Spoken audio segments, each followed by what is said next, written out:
Rain hammered the windshield like God himself had something to say, and I wasn't in the mood to listen. October in Pennsylvania doesn't mess around. The kind of cold that seeps through your jacket and settles in your bones. The kind of dark that makes 9 p.m. feel like the dead of night. I'd just finished loading 47 pallets of industrial equipment at the Scranton Distribution Center, my shoulders screaming from hours of wrestling 50-pound boxes, and all I wanted was to get home, kiss my boy goodnight, and collapse into bed next to Karen. 42 years on this earth, and I'd built something. Not much by some standards. A warehouse job, a modest house with a 30-year mortgage, a 15-year-old son named Jake who still let me embarrass him at his basketball games. But it was mine. Ours. The phone mount rattled loose again.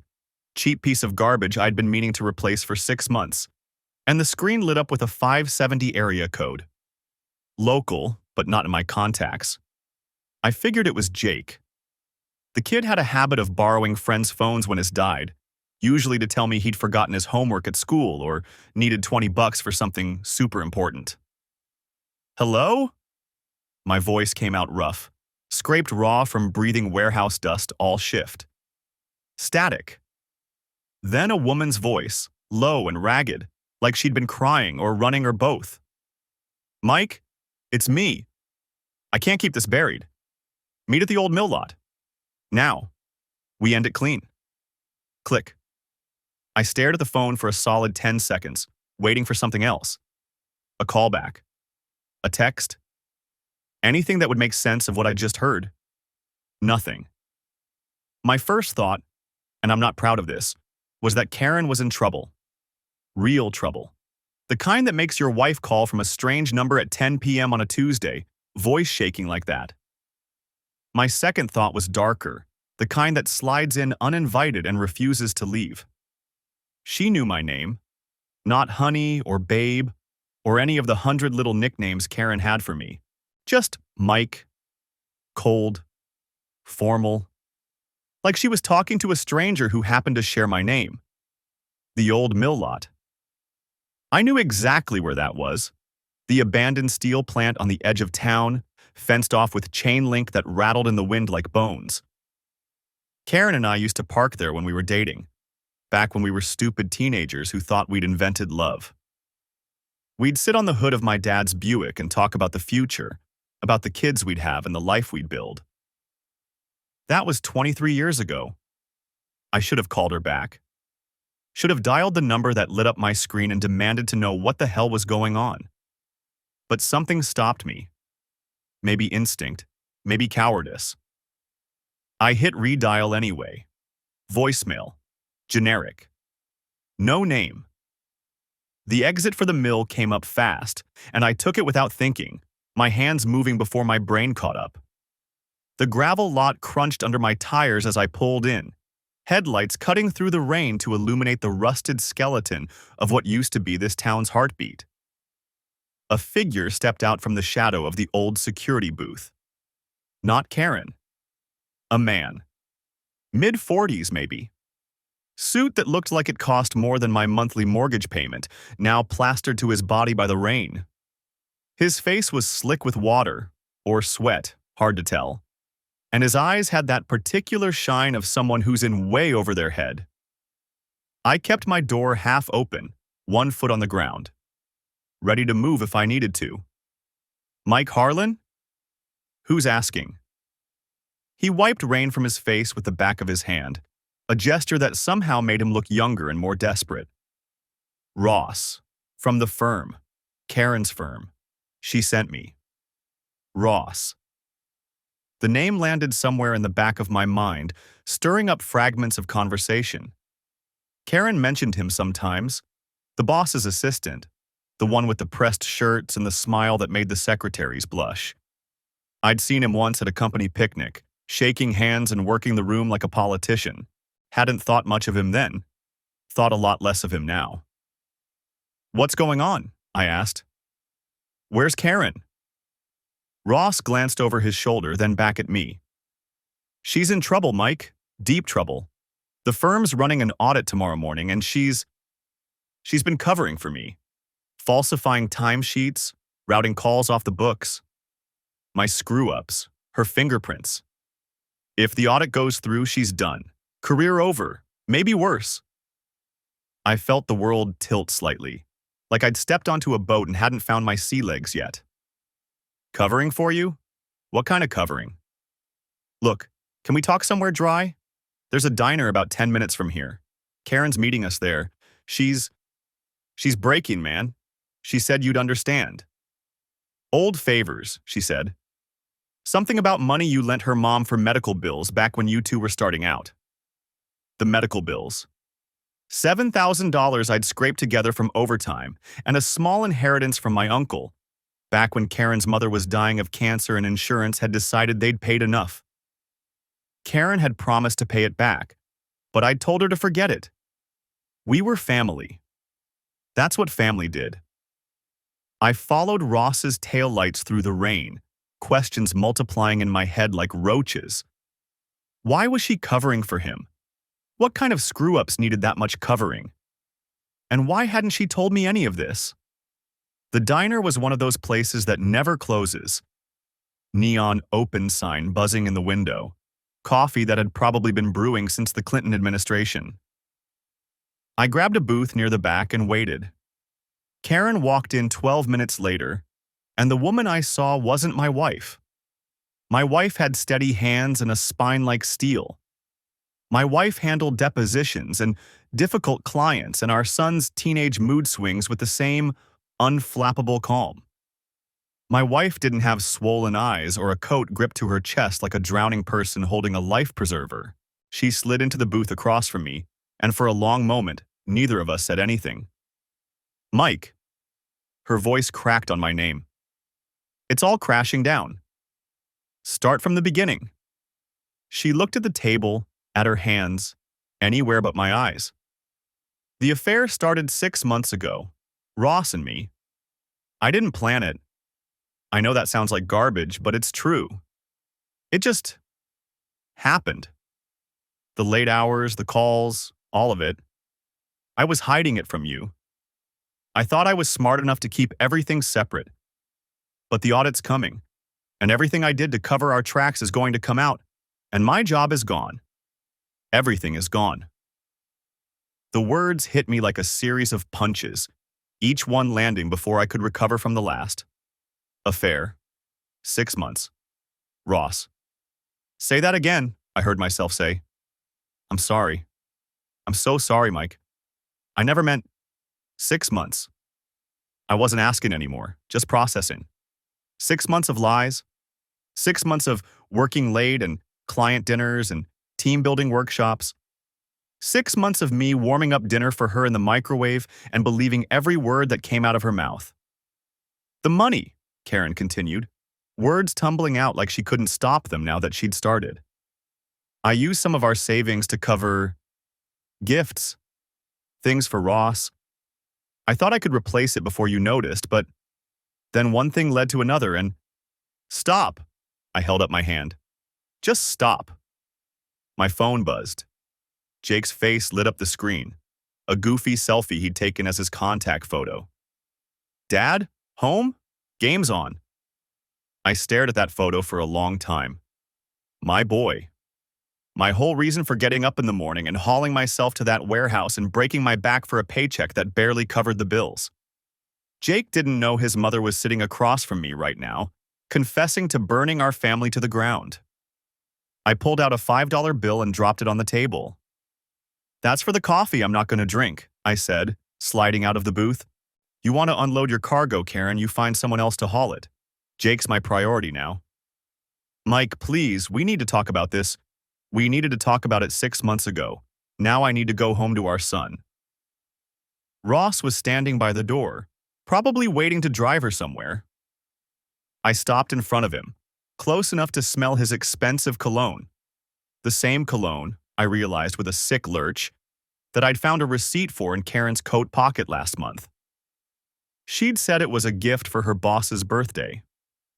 Your audit fixed our marriage, I said, keeping my voice low. Hope it was worth it. He opened his mouth to respond, but I was already walking away, rain soaking through my jacket as I crossed the parking lot. Behind me, I heard him calling out, but the words drowned in the downpour. Sleep didn't happen that night. I sat in the kitchen until 3 a.m., staring at the wall and trying to make the pieces fit together in a way that didn't destroy everything I thought I knew about my life. Karen didn't come home. I didn't expect her to. Around 1 a.m., after Jake had gone to bed and the house had settled into that particular silence of the small hours, I did something I'd never done before in 17 years of marriage. I went through her things. The work tote was sitting in the mudroom where she'd left it that morning. Before the rain, before the phone call, before everything changed. Pennsylvania law was pretty clear on this. Marital property meant I had every right to look at anything in our shared home. But it still felt wrong, like I was crossing a line that should never have existed in the first place. Her planner was color-coded, organized with the same meticulous attention to detail she brought to everything. I flipped through the pages, heart sinking with every entry. Our verification, circled in red, recurring every 2 weeks for the past 6 months. Evening audit, with location codes that, when I plugged them into my phone, turned out to be motel chains within a 15-minute drive of her office. Dispatch workshop, dated 3 months back, the same weekend I'd picked up extra shifts at the warehouse to cover her professional development expenses. I photographed everything. Hands shaking, jaw clenched tight enough to crack a molar, I documented 6 months of lies in digital form. At 6 a.m., Jake shuffled into the kitchen, still half asleep in his basketball shorts and worn-out t-shirt. "Mom's call was weird last night," he said, pouring himself a bowl of cereal. "I heard her crying. Said something about Ross fixing something? Then she told me not to tell you because it was a surprise bonus." I set my coffee down very carefully. "When was this?" "I don't know, like 8? Before you got home." He shrugged, already scrolling through his phone. "She sounded stressed. Work stuff, probably." "Work stuff." "Sure." "Jake?" I waited until he looked up. "If you ever hear anything else like that, anything about Ross or bonuses or surprises, I need you to tell me, okay?" He gave me that look teenagers perfect, the one that says adults are weird and incomprehensible. "Okay, is everything all right?" "Everything's fine," I lied. "Just work stuff." The next 2 days were a masterclass in surveillance. Not the movie kind. No fancy equipment or dramatic car chases. Just a father trying to confirm what he already knew, one painful piece of evidence at a time. Day 2, I took my lunch break early and drove to the coffee shop across from Karen's firm.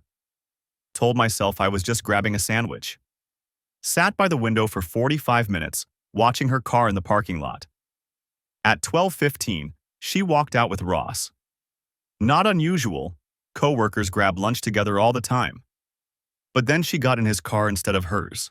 And they drove to a restaurant 20 minutes away, where I watched them through the window, heads bent close together, her hand on his arm. I photographed from the sidewalk. Public property.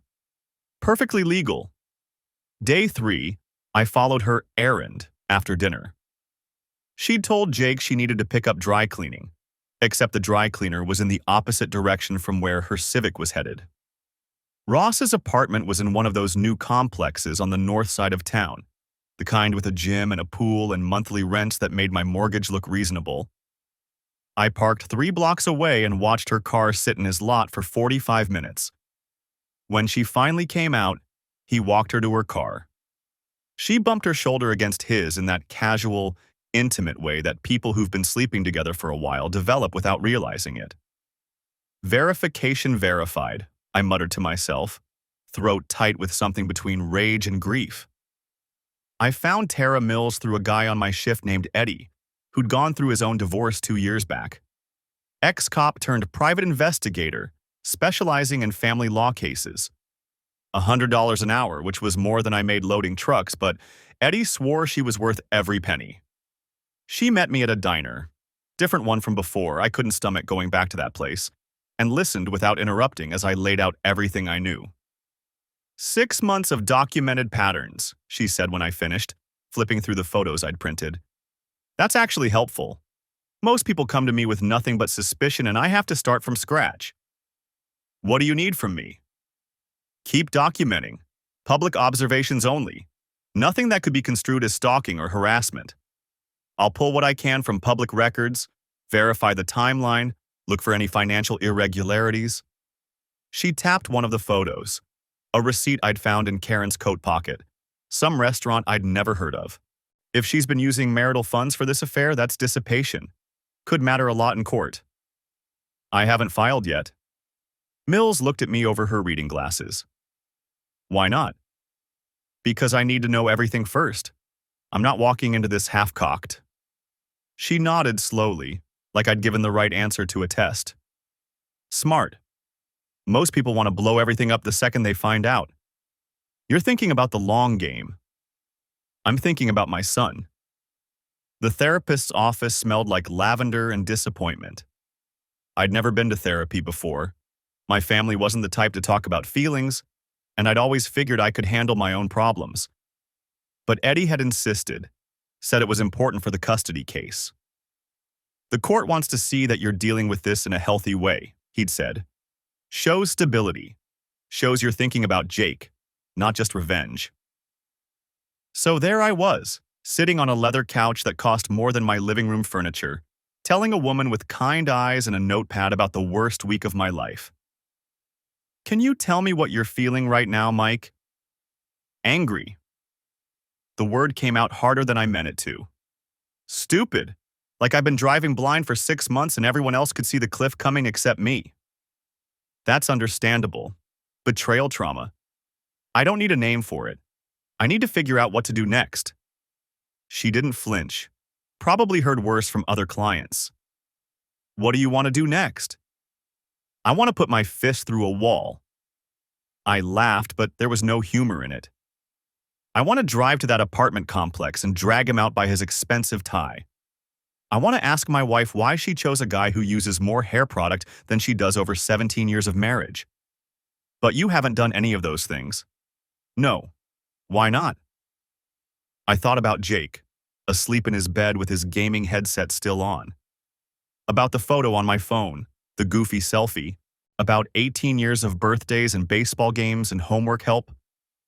Because my son needs a father, I said finally. Not a convict. The therapist wrote something in her notepad. That's good, Mike. That's really good. After the session, I went to the gym attached to the warehouse.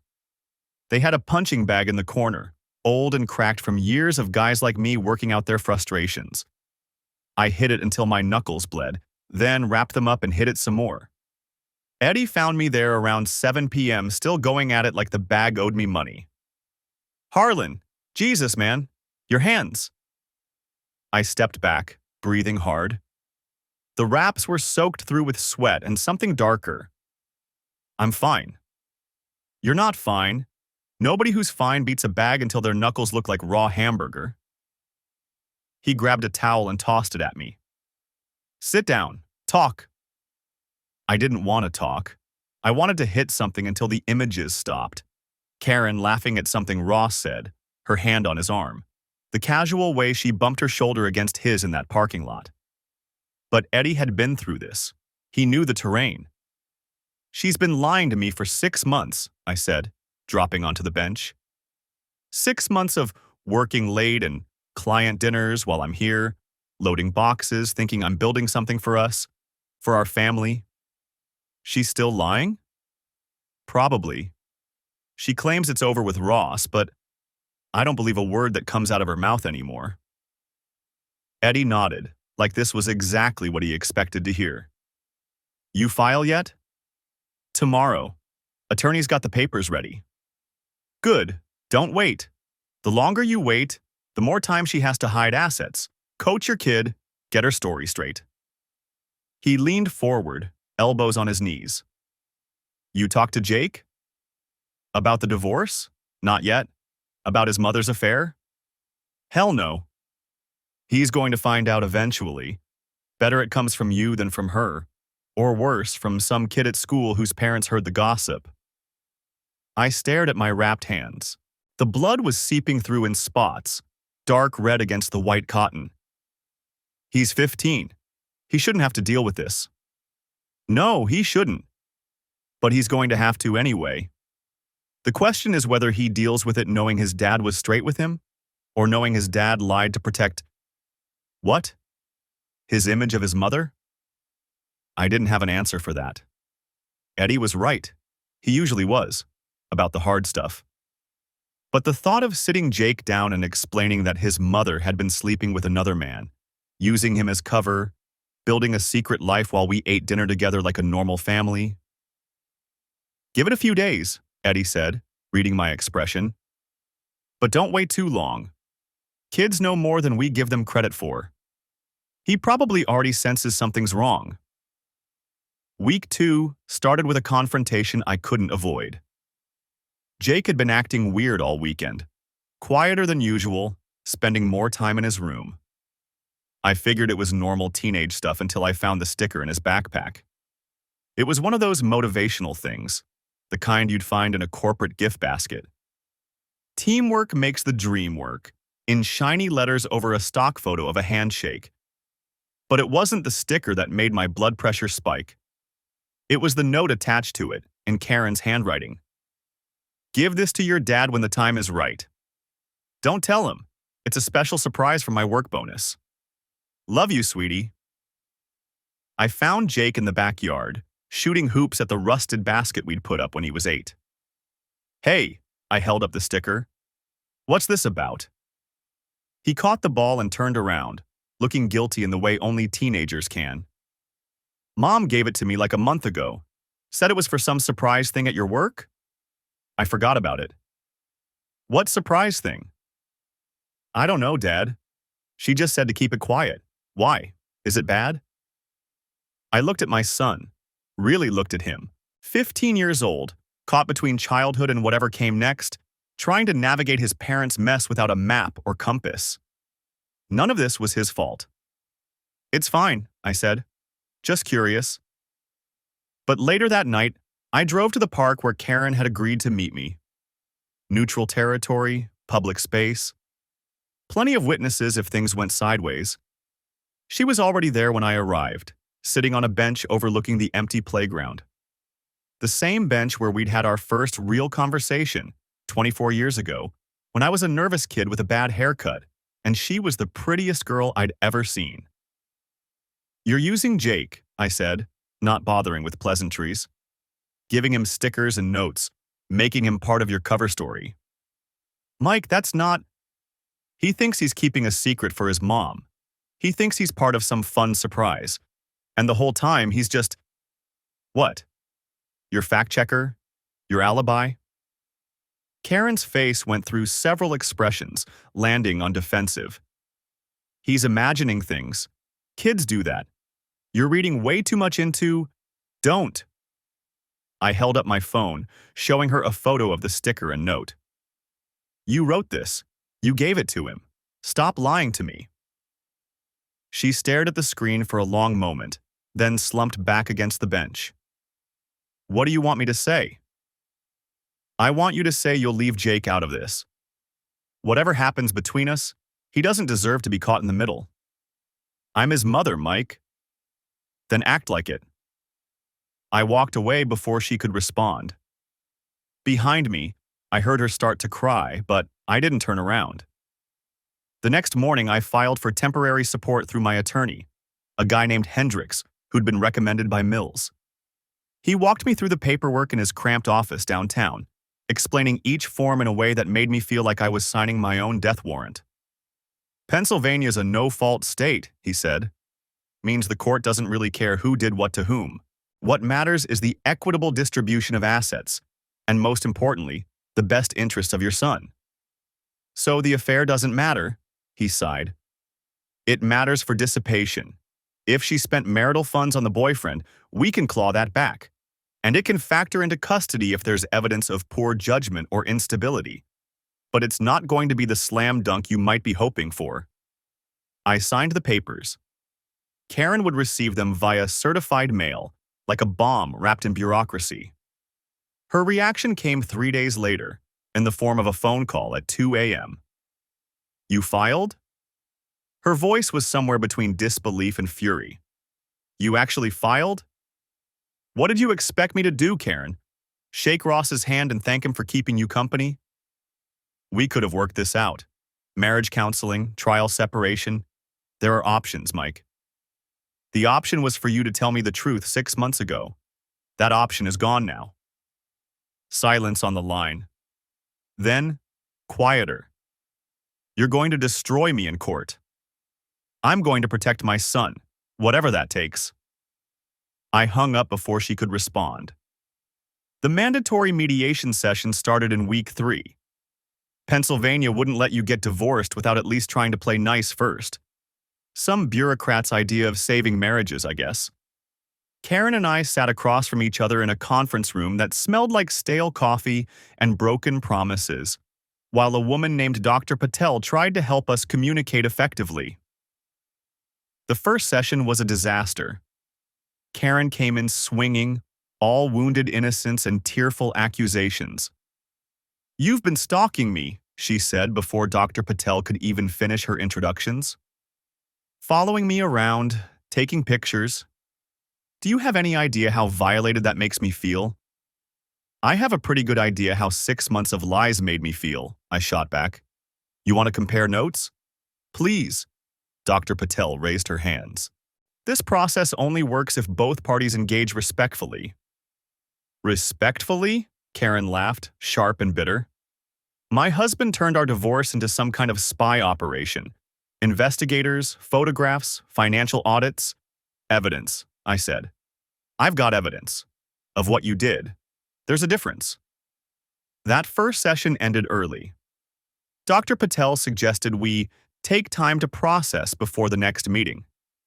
The second session went slightly better, meaning we managed to sit through the full hour without storming out. Dr. Patel introduced ground rules. No interrupting, no attacks. Focus on the future instead of relitigating the past. Karen actually seemed to be trying, which made it worse somehow. She talked about her mistakes and her desire to heal the family. Each word felt like a slap. "Mrs. Harlan," Dr. Patel said during our second session, "can you explain your concerns about the proposed custody arrangement?" Karen straightened in her chair, putting on her lawyer face. "I've been Jake's primary caregiver for 15 years. Mike works nights. He's not even home most evenings. The idea that he should suddenly have primary custody is absurd." "Mr. Harlan?" I pulled out a folder, the same folder I'd been building for weeks now. "These are my shift schedules for the past year. I've already requested a transfer to days, which should be approved by next month. These are attendance records for Jake's school events. I've been to 23 of them. And these are photos documenting where my wife was on nights she claimed to be working late." Karen's face went white. "You've been spying on me?" "I've been documenting, from public property. Perfectly legal." Dr. Patel held up her hand. "Let's try to keep this productive. Mr. Harlan, what is your primary concern regarding custody?" "My primary concern is that my wife involved our 15-year-old son in her affair. She gave him notes and stickers, told him to keep secrets from me. She used him as part of her cover story." I turned to Karen. "Tell me I'm wrong." She didn't say anything. "I think we need to take a break," Dr. Patel said. "Mills called me that same afternoon with news that made my stomach drop." "I found the financial trail," she said. "It's not pretty." "How bad?" $1,900 over 6 months. Hotel rooms, dinners, gifts, all from your joint credit card, all categorized as business expenses." I sat down heavily on the edge of my bed. "She was using our money to fund the affair." "Yes. I've documented everything. Your attorney can use this to establish dissipation. Basically, she wasted marital assets on something that had nothing to do with the marriage." "What about the falsified timesheets Ross mentioned?" "That's where it gets interesting." I heard papers shuffling on her end. I pulled what I could from public records, parking lot attendant statements, that kind of thing. The firm's been having internal problems for a while. Word is Ross was underperforming and your wife was covering for him, routing his calls, cleaning up his paperwork. The audit that triggered all this? It was already in the works. HR had been getting complaints about irregularities for months. So she wasn't just sleeping with him. She was risking her career for him. People do stupid things for bad reasons. But here's the thing. If the firm finds evidence of document falsification, that's a separate issue. Civil, potentially criminal, depending on what she doctored. Your divorce doesn't really touch that. Unless you want to make sure the right people know where to look. She paused. I'm not suggesting anything illegal, but sometimes investigations need a nudge in the right direction. I thought about it.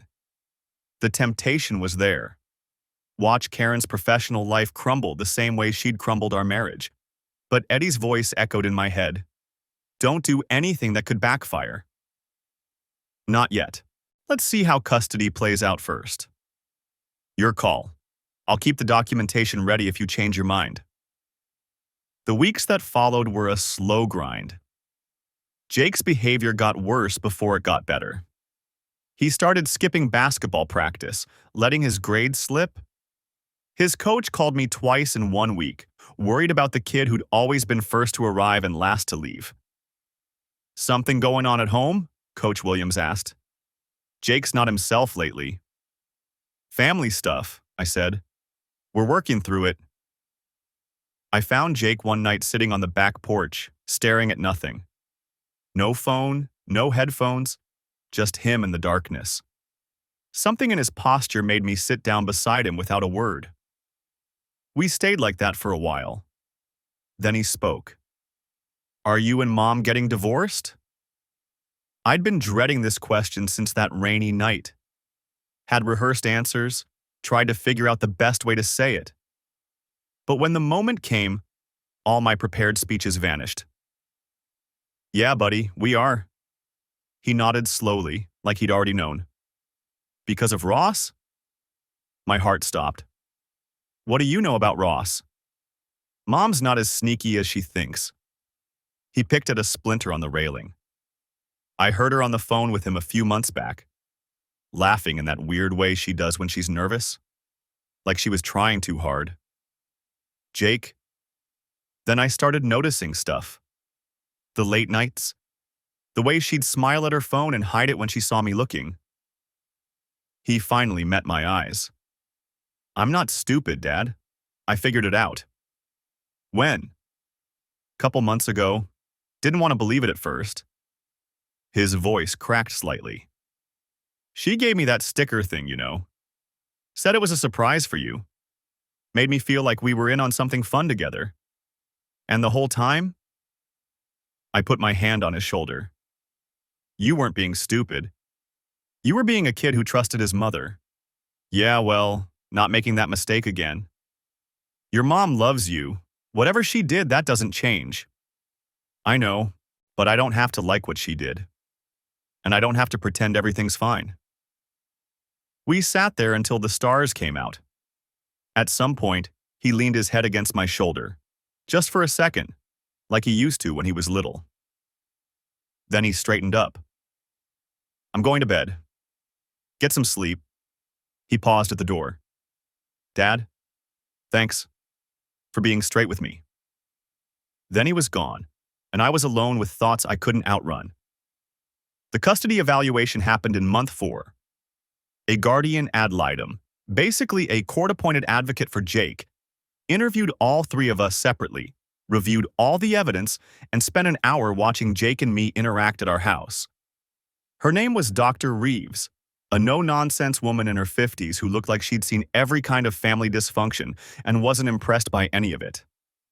She sat in our living room while Jake and I made dinner, spaghetti, his favorite, and asked questions that seemed casual but probably weren't. Jake, tell me about a typical weeknight with your dad. Jake shrugged, stirring the pasta.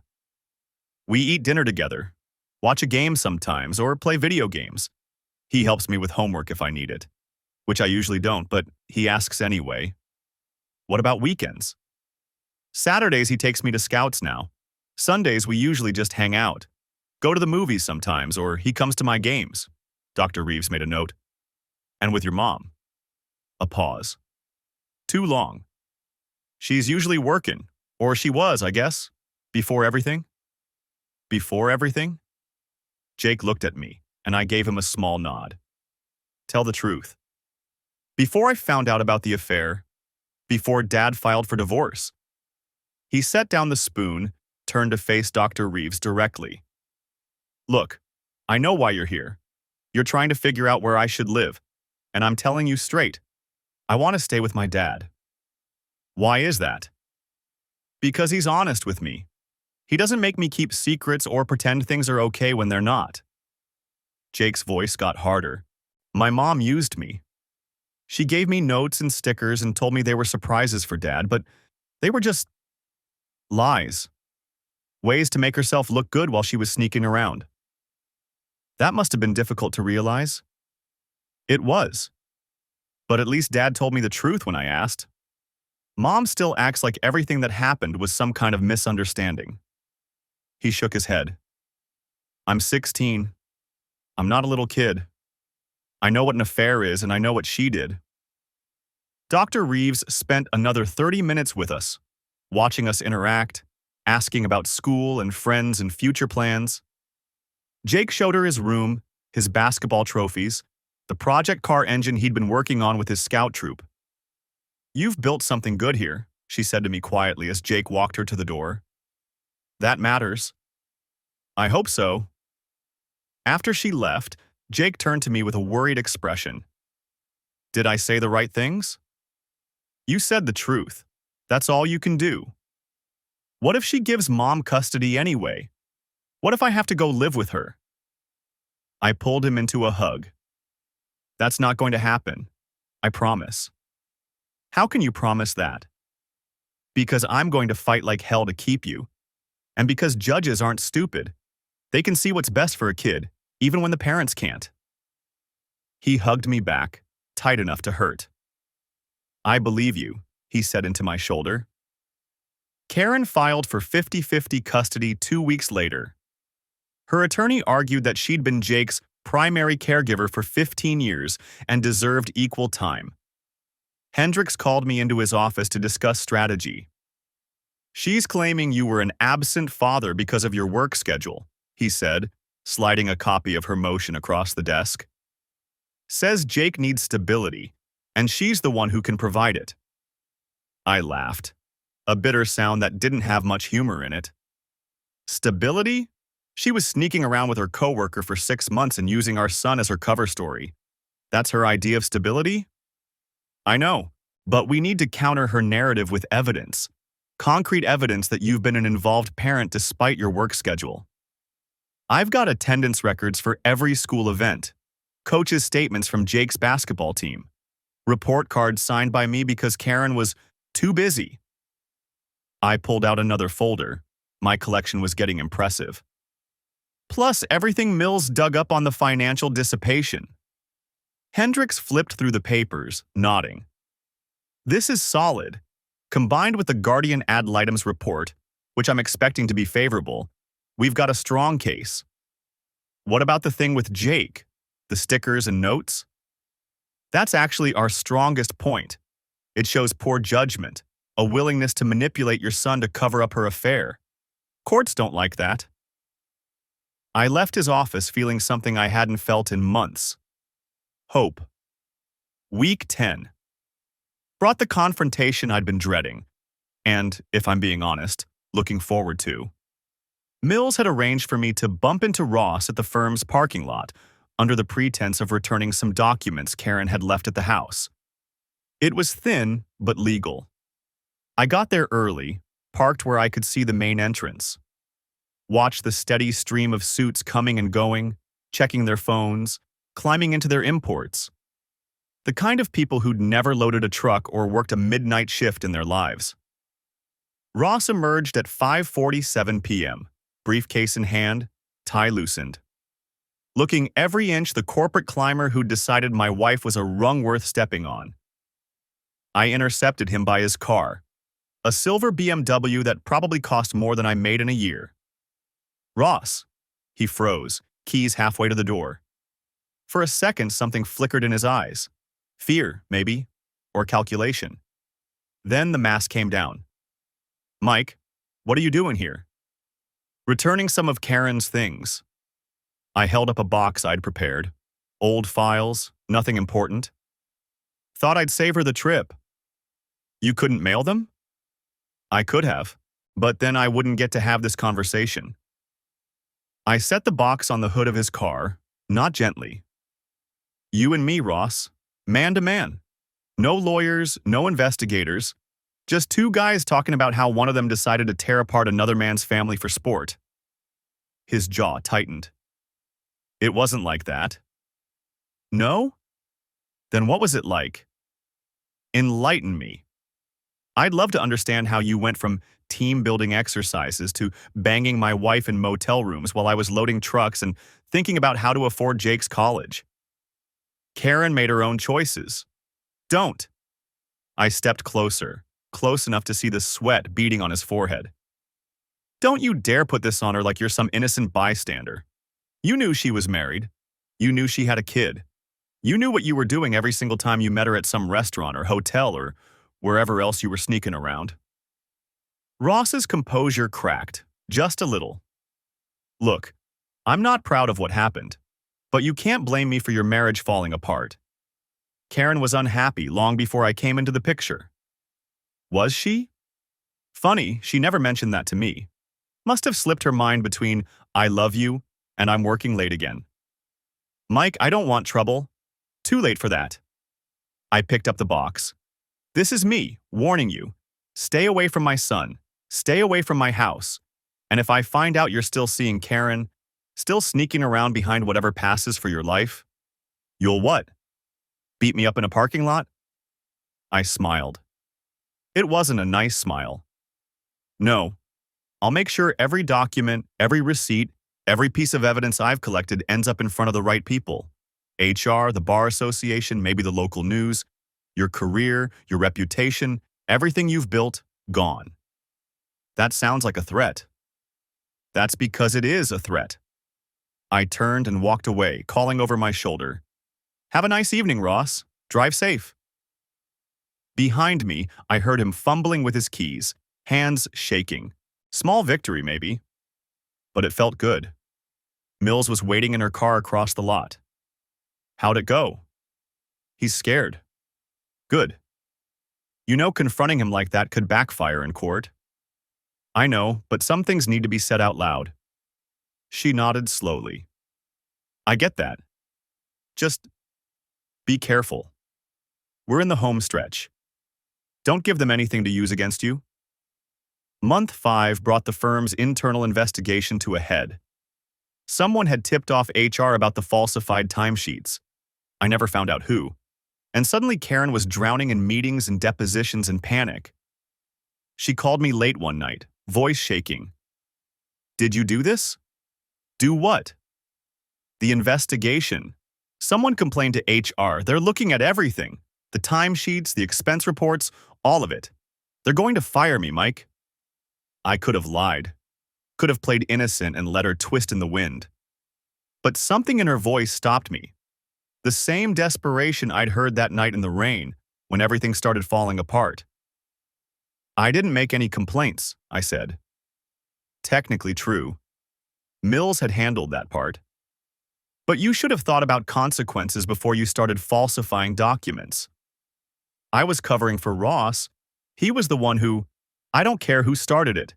You made your choices. Now you get to live with them." Silence on the line. Then, "You're enjoying this, aren't you?" "No," I said, and I meant it. "I'm not enjoying any of this. But I'm also not going to pretend you didn't do what you did." I hung up before she could respond. The divorce trial lasted 3 days. Day 1 was opening statements. Karen's attorney, a sharp-tongued woman named Whitfield who charged $500 an hour, painted a picture of a devoted mother, blindsided by her husband's cruel pursuit of vengeance. Mrs. Harlan dedicated 15 years to raising her son and supporting her family, Whitfield said, pacing in front of the judge. While Mr. Harlan worked nights by choice, she was the one attending school events, helping with homework, nurturing her son through the challenges of adolescence. And now, when her marriage has hit a rough patch, her husband responds not with counseling or communication, but with surveillance, investigators, and a campaign designed to humiliate her. Hendricks didn't let that stand. Your Honor, the evidence will show that Mrs. Harlan conducted a 6-month affair with a coworker, using marital funds to finance hotel rooms and expensive gifts. More troubling, she involved her 15-year-old son in the deception, giving him notes and instructions designed to help conceal the affair from his father. This isn't about vengeance. This is about protecting a child from a parent whose judgment has proven catastrophically poor. Day 2 was evidence, and this was where things got ugly. Mills took the stand first. Hendricks walked her through everything: the photographs, the financial records, the timeline of deception. Ms. Mills, can you describe what you found in your investigation? Certainly. Mills adjusted her glasses and consulted her notes. Beginning approximately 6 months before the present proceedings, Mrs. Harlan established a pattern of meeting her coworker, Ross Davidson, at various hotels and restaurants in the area. These meetings occurred an average of twice weekly, typically during times she had reported to her husband as working late or attending professional development sessions. And the financial records? I found 19 documented instances where Mrs. Harlan charged hotel rooms, restaurant meals, and various gifts to the couple's joint credit card, categorizing them as business expenses. The total amount was approximately $1,900 over the 6-month period. Whitfield's cross-examination was aggressive, but ultimately ineffective. Ms. Mills, isn't it true that you were hired and paid by Mr. Harlan? That's correct. So you had a financial incentive to find evidence supporting his case?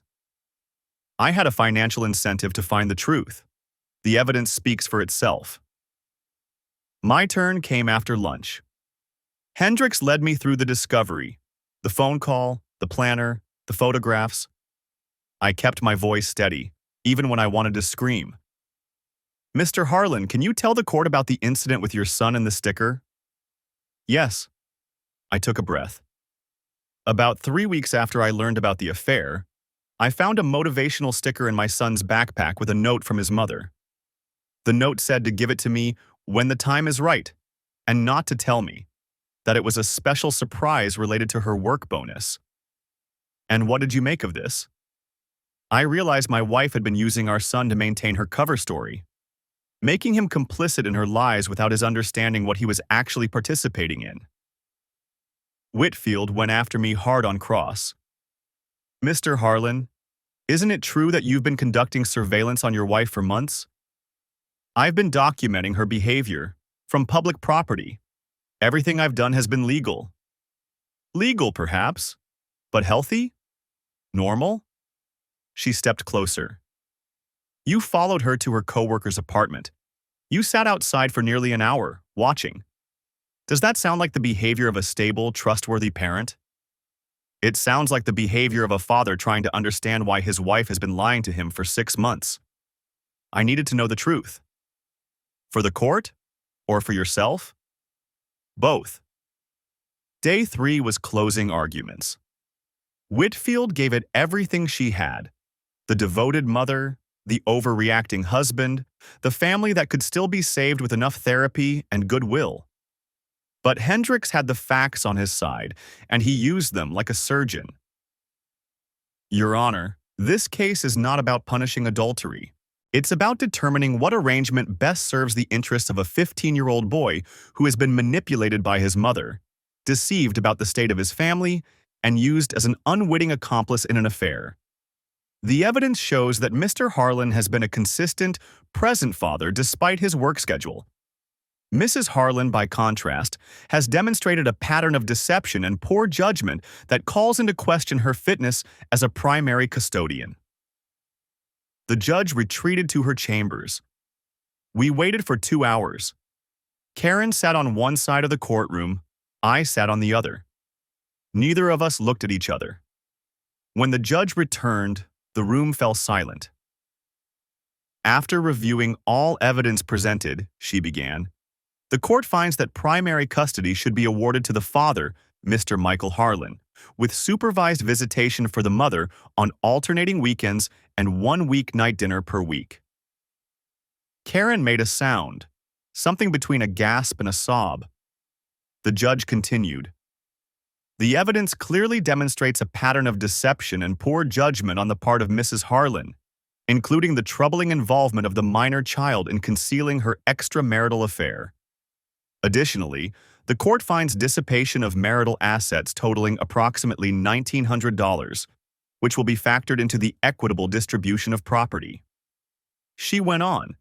Details about the house, the retirement accounts, the logistics of co-parenting. But I barely heard any of it. All I could think about was Jake, waiting at home with Eddie to hear how his future had been decided. As we filed out of the courtroom, Karen grabbed my arm. "This isn't over," she hissed. "I'll appeal. I'll prove you turned him against me." I looked at her. Really looked at her, for the first time in months. The woman I'd married was still in there somewhere, buried under layers of desperation and resentment. But I couldn't find it in me to feel sorry for her. "You turned him against yourself," I said. "I just documented it." I walked out into the spring sunshine, pulled out my phone, and called my son. "Hey buddy, it's over. We won." The aftermath was messy, the way divorces always are. Karen didn't take the ruling well. She cornered me in the courthouse parking lot after the verdict, mascara running, hands shaking. "You did this," she hissed. "You turned him against me." "I didn't turn him against anyone. I just stopped covering for you." "He's my son, Mike. My son. I carried him for 9 months. I was there for every fever and nightmare and first day of school. And then you threw all that away for some guy in a fancy suit." I kept my voice level, conscious of the lawyers and clerks passing by. "That was your choice, Karen, not mine. I made a mistake. People make mistakes. A mistake is forgetting to pick up milk. A mistake is bouncing a check. You spent 6 months lying to my face while sleeping with your coworker. That's not a mistake. That's a choice, made over and over again." She grabbed my arm, nails digging in. "I can change. I've been going to therapy. I've ended things with Ross completely. Good for you. But that doesn't undo what you did to Jake. He trusted you. He thought you were planning some nice surprise for me, and the whole time he was helping you lie." I pulled my arm free. "You want to fix things with your son? Start by being honest with him. Stop pretending you were some kind of victim." I walked away. Behind me, I heard her sob. One sharp, broken sound that almost made me turn around. Almost. Karen appealed the custody decision 3 months later, claiming she'd reformed and deserved more time with Jake. Her new attorney argued that the original ruling had been too harsh, that Mrs. Harlan had learned from her mistakes and was committed to rebuilding her relationship with her son. The judge, the same woman who'd handled our divorce, wasn't having it. "Mrs. Harlan," she said, reviewing the appeal documents, "I see nothing in this motion that addresses the fundamental concerns raised during the original proceedings. Your conduct, specifically your involvement of your minor son in concealing an extramarital affair, demonstrated poor judgment and a willingness to prioritize your own interests over your child's well-being. Your Honor, I've been in therapy. I'm glad to hear it. But therapy doesn't change the facts. The original custody arrangement was based on evidence, testimony, and the recommendation of the guardian ad litem. Unless you can present new evidence that substantially changes the picture." She couldn't. The appeal was dismissed in 40 minutes. The firm completed their investigation around the same time. Someone, I never found out who, had tipped off HR about the falsified timesheets, and suddenly Karen was drowning in meetings and depositions and the slow unraveling of everything she'd built professionally. Mills called with the update. She's been demoted to entry level. Not fired, technically, but reassigned to the worst position in the department. Filing, scheduling, basic clerical work. After 15 years. And Ross? Transferred to another office. Officially a lateral move, but everyone knows what it means. I could hear the satisfaction in her voice. The gossip mill's been brutal. Nobody wants to be associated with either of them. Is that it? No criminal charges? The firm decided to handle it internally. They don't want the publicity of a fraud investigation. But her career's done, at least at that company. Nobody's going to promote the woman who falsified documents to cover for her affair partner. I should have felt victorious. Instead, I just felt tired. Karen texted me a few days later. I know you did this. I hope you're happy. I didn't respond. Jake still saw his mother on the court-ordered schedule, alternating weekends, one weeknight dinner, but the visits got shorter and more strained as time went on. He'd come home quiet, withdrawn, and it would take a day or two before he was himself again. She keeps pushing, he told me one night after a particularly difficult dinner. Asking if you're seeing anyone, if I like staying here, if I've thought about spending more time with her. What do you say?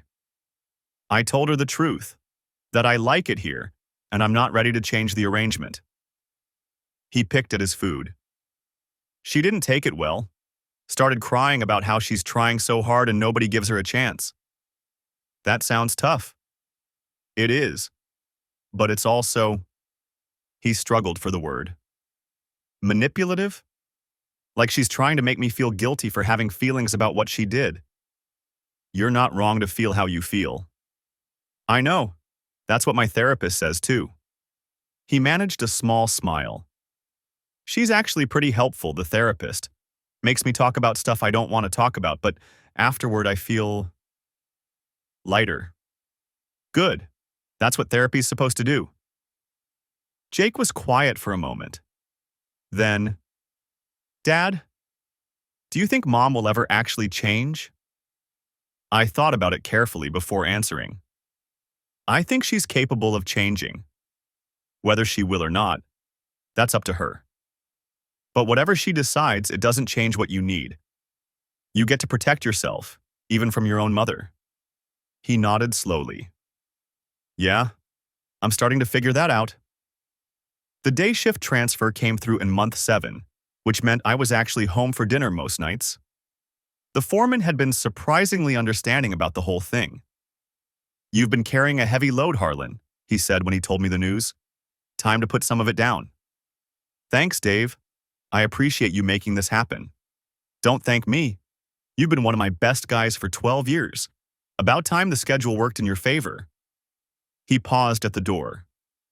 How's the boy doing? Better. Some days are harder than others, but he's tough. Apple doesn't fall far from the tree. He nodded and left. Jake threw himself into scouts with an intensity I hadn't seen since he was a little kid.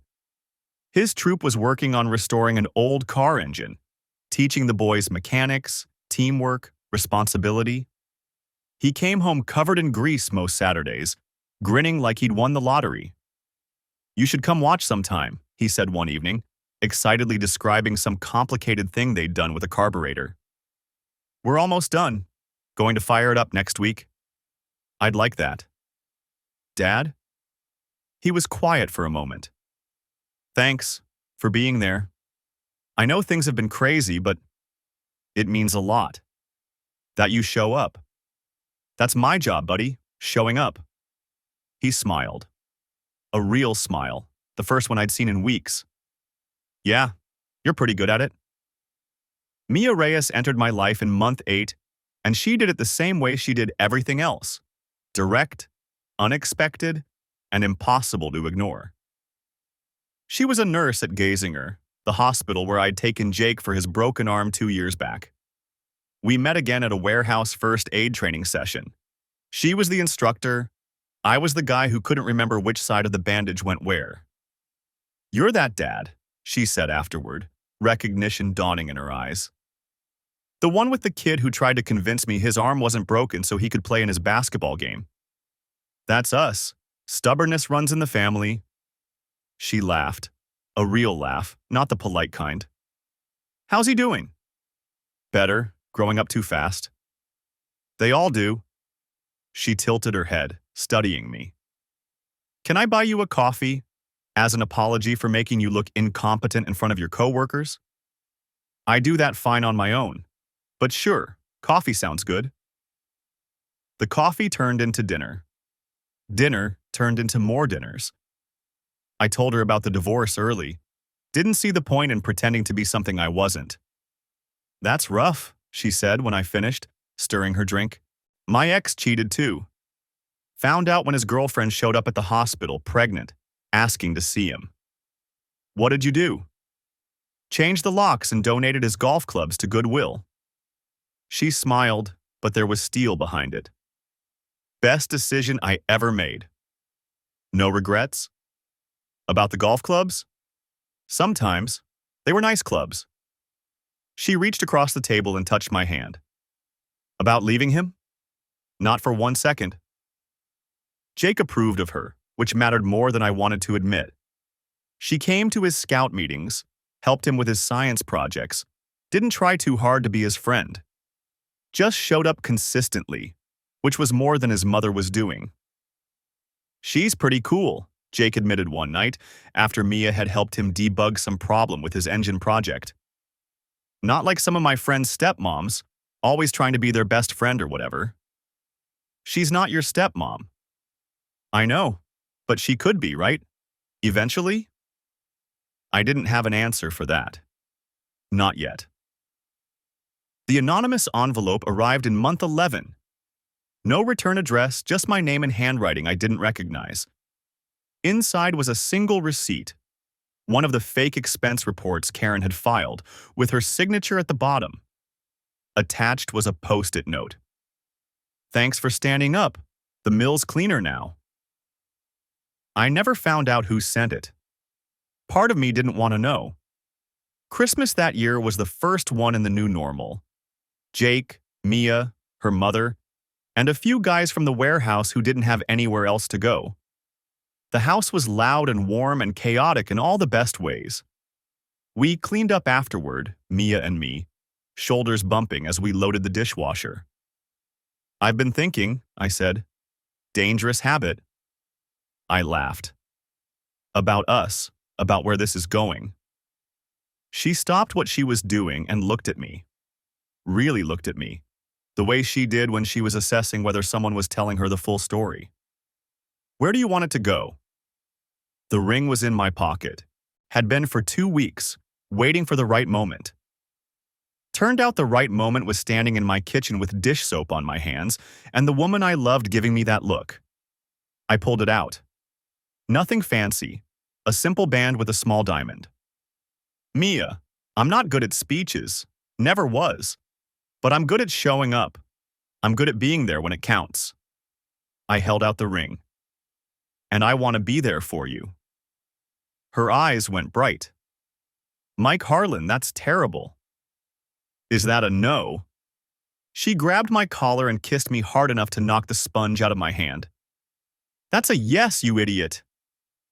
Jake's whoop from the doorway, he'd been watching, the sneak, was the last thing I heard before she pulled me close. New Year's Eve, I took Jake to the old mill lot. The place was being torn down now, making way for some shopping center nobody needed. We stood in the gravel where it all started. The phone call, the rain, the stranger in the suit. "This is where it happened?" Jake asked. "This is where I found out. Right here." He looked at the construction equipment, the half-demolished buildings, the chain-link fence covered in development permits. "Doesn't look like much." "It isn't. That's the point." I turned to face him. "Places don't have power. Things happen to us, good and bad, but they don't define us. What matters is what we do after." He was quiet for a moment. Then, "That's pretty deep, Dad. Don't tell anyone. I've got a reputation." He laughed, and we walked back to the truck together. Mia was waiting at home with champagne and the terrible dance moves I'd somehow fallen in love with. Jake disappeared to his room to text his girlfriend, a nice kid named Sophie who he thought I didn't know about. At midnight, I kissed my fiancé and thought about how different this year had been from the last one. 12 months ago, I was a man whose world had just been shattered. Tonight, I was a man who'd put it back together. Different pieces, better configuration. Karen texted at 12:03 a.m. "Happy New Year. Hope Jake's well." I showed it to Mia.